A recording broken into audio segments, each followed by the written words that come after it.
Good day everyone, I am Chopilote Martinez Jr. My topic is Lesson 3, Gender Expression, How You Demonstrate Who You Are.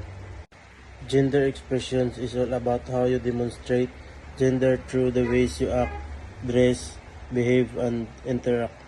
Whether that is intentional or unintended, gender expression is interpreted by others based on traditional gender norms.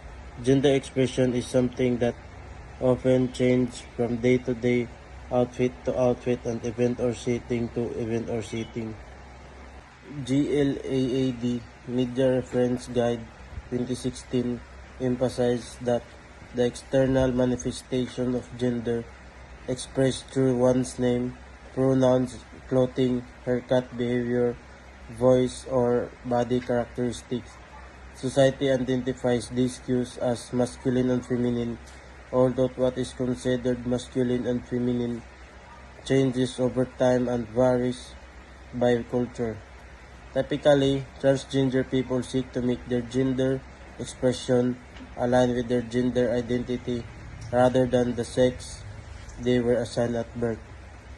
While gender identity is internal, gender expression is how a person publicly present their gender. Gender expression can be categorized as either feminine, masculine, and androgynous, or two-spirited. Number 1, masculine. A person who has qualities and characteristics which are associated with a man.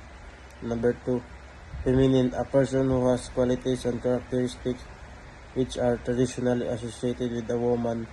Number 3, gender neutral. A person whose qualities and characteristics differ from those which are traditionally associated with a man or woman.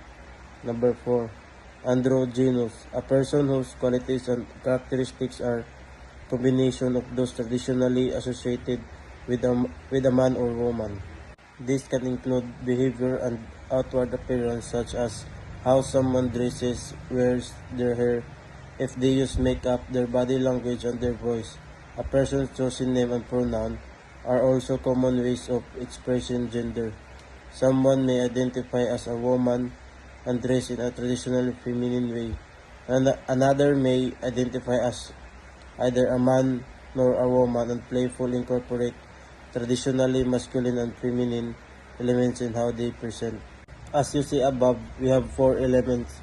The schema used here to map out gender allows individuals to plot where they identify along both continua to represent varying degrees of alignment with the traditional binary elements of each aspect of gender, resulting in infinite possibilities of gender for a person. The gender bread person is a diagram that helps us understand gender and sexuality and the parts that make up both.